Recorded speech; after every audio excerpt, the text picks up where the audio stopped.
அனைவருக்கும் வணக்கம். இன்னைக்கு நம்ம பார்க்க போற வீடியோன்னு பார்த்தீங்கன்னா, ஞாயிற்றுக்கிழமை சங்கடார சதுர்த்தி பரிகாரம் பற்றி தான் பார்க்க போகிறோம்.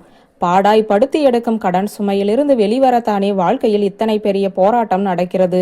அந்த கடன் சுமையிலிருந்து வெளிவர வேண்டுமென்றால் இந்த நாளை யாரும் தவறவே விடக்கூடாது. நாளை ஞாயிற்றுக்கிழமையோடு சேர்ந்து வந்திருக்கக்கூடிய சங்கடார சதுர்த்தி திதி. நாளை விநாயக பெருமானை வழிபாடு செய்தால் கடன் சுமையிலிருந்து நிரந்தரமாகவே வெளிவரலாம். ஆனால் மேலும் மேலும் கடன் வாங்கி கொண்டே ஆடம்பர செலவு அதிகரித்து கொண்டே இருந்தால் கடன் சுமை குறையாது.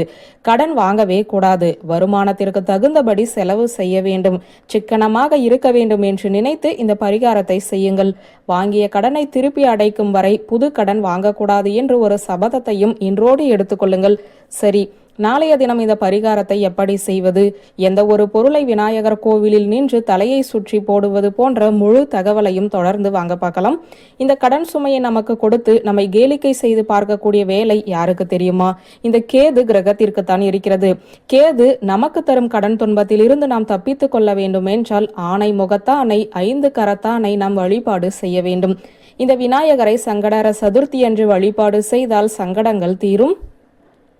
ஞாயிற்றுக்கிழமையோடு சேர்ந்து வந்திருக்கும் இந்த சங்கடார சதுர்த்தியில் விநாயகர் கோவிலுக்கு செல்லுங்கள். ஒரு கைப்பிடி கொள்ளு தானியத்தை கையில் எடுத்துக்கொள்ளுங்கள். கொள்ளு கேதுக்கு உரிய தானியம்.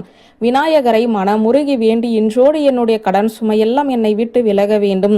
மீண்டும் மீண்டும் நான் கடன் வாங்கி இந்த தவறை செய்யவே மாட்டேன். இந்த கடன் சுமையிலிருந்து மட்டும் என்னை காப்பாற்று என்று மனமுருகி வேண்டி கையில் இருக்கும் ஒரு கைப்பிடி கொல்லை தலையை 3 முறை இடது பக்கத்திலிருந்து வலது பக்கமாக சுற்றி அந்த கொல்லை விநாயகர் கோவிலிலேயே தூவிவிட்டு வர வேண்டும். அந்த விநாயகர் கோவிலில் மரம் செடி கொடிகள் இருந்தால் அந்த இடத்தில் தூவி விடுங்கள். காக்கை குருவிகள் வந்து அந்த கொல்லை சாப்பிட்டு விடும். இவ்வளவுதான் பரிகாரம். அரச மரத்தடி பிள்ளையார் இருந்தால் இன்னும் சிறப்பு. அந்த பிள்ளையாரிடம் சென்று அரச மரத்தை 27 முறை வலம் வந்து இந்த கொல்லை உங்கள் தலையை சுற்றி அந்த அரச மரத்தை சுற்றி தூவிவிட்டு வந்து விடுங்கள். உங்களுடைய கடன் சுமை வெகு சீக்கிரத்திலேயே அடைந்துவிடும். கடன் சுமையால் பாதிக்கப்பட்டவர்களுக்கு இந்த வீடியோ ஒரு வரம். விநாயகர் கோவிலுக்கு செல்லுங்கள். விநாயகருக்கு விளக்கு போடுங்கள். பரிகாரத்தை செய்யுங்கள். ஒரு சிதற தேங்காயை உடையுங்கள். நேராக வீடு திரும்புங்கள். இவ்வளவுதான். ஞாயிற்றுக்கிழமை அசைவம் சாப்பிடாமல் என்னால் வாழவே முடியாது என்றெல்லாம் சொல்லக்கூடாது.